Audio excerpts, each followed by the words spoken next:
ये 10 मिनट का डिक्टेशन है, 100 शब्द प्रति मिनट। Ready, start. महोदय, पर्यावरण से तात्पर्य किसी एक व्यक्ति के परिवेश से नहीं, वरन व्यक्ति के, समाज के, राष्ट्र के और इस सारी पृथ्वी के ही परिवेश से है, जिसका प्रभाव व्यक्ति, समाज, राष्ट्र और सारे विश्व पर पड़ता है। पर्यावरण से तात्पर्य पेड़ पौधों, नदी पहाड़ या किसी तंत्र विशेष से नहीं, वरन उस समग्र वास्तविकता से है जिस पर मानव मात्र का अस्तित्व और उसका संपूर्ण आध्यात्मिक एवं भौतिक विकास निर्भर है। अस्तित्व केवल शारीरिक स्वास्थ्य ही नहीं, मानसिक भी। स्वस्थ शरीर में स्वस्थ मन ही अच्छे स्वास्थ्य की परिभाषा है।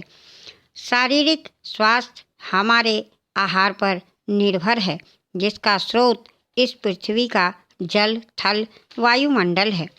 मानसिक स्वास्थ्य भी प्रकारांतर से इन्हीं पर निर्भर है, क्योंकि जैसा खाए अन्न वैसा बने मन।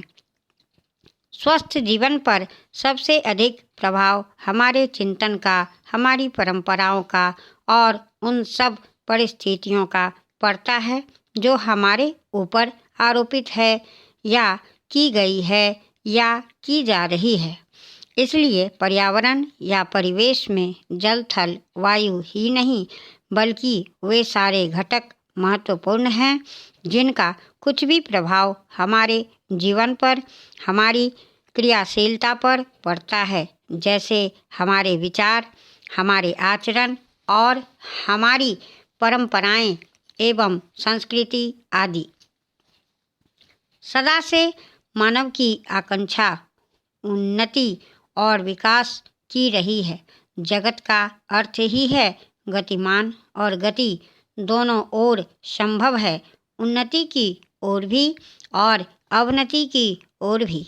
पहली को हम प्रगति कहते हैं और दूसरी को अगति, विगति, अधोगति या दुर्गति कह सकते हैं। वास्तव में मनुष्य ऐसा जटिल प्राणी है जिसमें अनेक विरोधाभासी और असंगत प्रतीत होने वाली प्रवृत्तियां और प्रतिक्रियाएं होती हैं। वह कानून और व्यवस्था की मांग करता है, किंतु चलचित्र, दूरदर्शन आदि में स्वतः भड़की हिंसा या खेलों में युक्तिपूर्वक की गई हिंसा अथवा अनीति से मंत्रमुग्ध भी हो जाता है।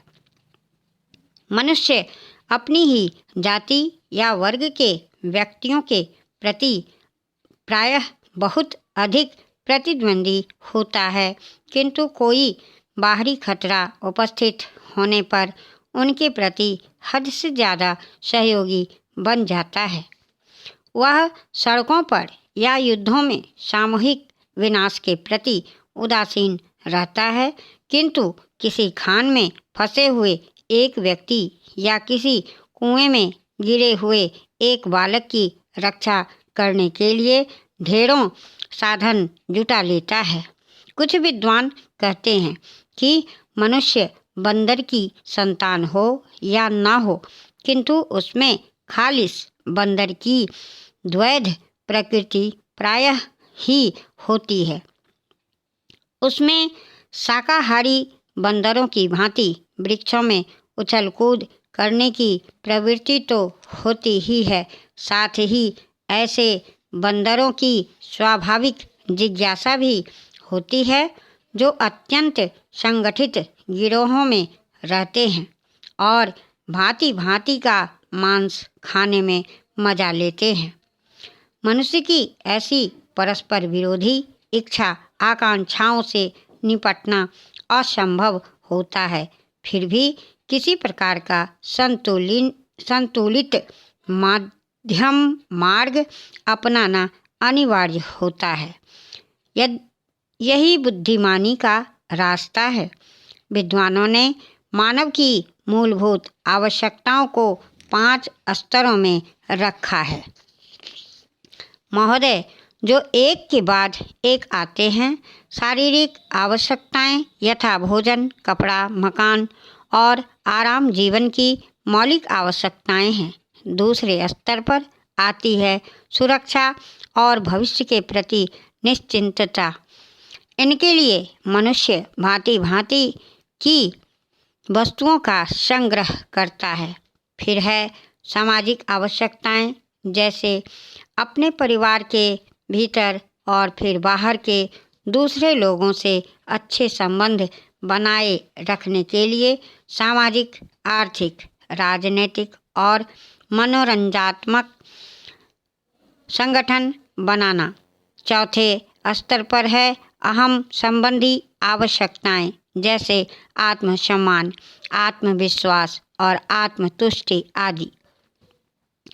आत्मपरितोष अर्थात उन्नति, विकास और ख्याति प्राप्ति की क्षमताओं को साकार करना व्यक्ति की अंतिम और उच्चतम अपेक्षाएं हैं।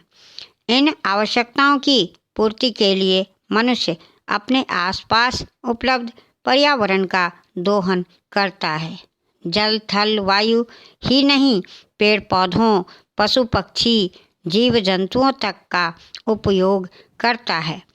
सभी शक्तियों का, यहाँ तक कि सबल व्यक्ति अपने से निर्बल व्यक्तियों तक का दोहन करता है, जो शोषण की सीमा तक पहुँच जाता है। इसके लिए भांति भांति की तकनीकें खोजी और अपनाई जाती है। प्रौद्योगिकी ने मनुष्य को भांति भांति की आवश्यकता की वस्तुएं अभूतपूर्व प्रचुरता से देकर संतुष्ट किया है और आवश्यकता की सीमा रेखा भी खिसकाई है।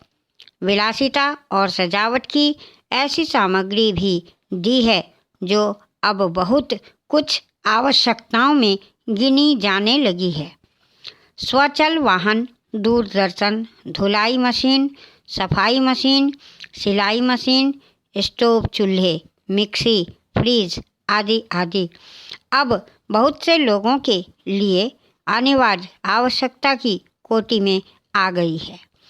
तकनीकी और औद्योगिकी से यह सब संभव हुआ है, किंतु एक ऐसा अल्प वर्ग भी है जिसके लिए विलासिता आवश्यकता की कोटि में आ चुकी है। विज्ञान की जन समुदाय के लिए तो मौलिक न्यूनतम आवश्यकताएं भी विलासिता ही बनी हुई है। औद्योगिकरण के सहारे मनुष्य ने जितना भी विकास किया है उसे वह उन्नति कहकर संतोष करने लगता है और अपनी द्वैध प्रकृति के कारण यह ध्यान नहीं देता कि इस विकास से वर्ग भेद पनपा है। अमीरी गरीबी के बीच की खाई चौड़ी हुई है। जो व्यक्ति मानव की समानता, समाजवाद या साम्यवाद के गीत गाता है, वही अपनी द्वैध प्रकृति के कारण अपने पर्यावरण, यहाँ तक कि मानव के भी शोषण के नए नए तरीके खोजता है। यह शोषण बलात्कार की सीमा तक पहुँच गया है। मनुष्य ने अपनी बुद्धि का प्रयोग किया, फलस्वरूप भांति भांति का औद्योगिकरण हुआ और जल, थल, वायु सब प्रदूषण के शिकार हो गए। जितना ही अधिक विकास हुआ उतना ही अधिक विनाश हुआ। प्राकृतिक संपदा का भीषण ह्रास हुआ। व्यापक वन विनाश से भूमि बंजर और मरुस्थल बन गई।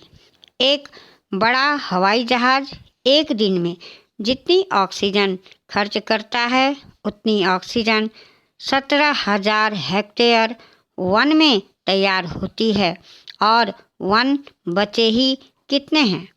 इस उद्योग प्रधान सभ्यता का केंद्र पूंजी है और धर्म स्वार्थ है।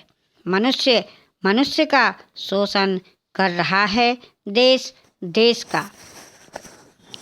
आइए आज हम अपने विचारों को उस दिन तक ले जाएं जब हमने गणराज्य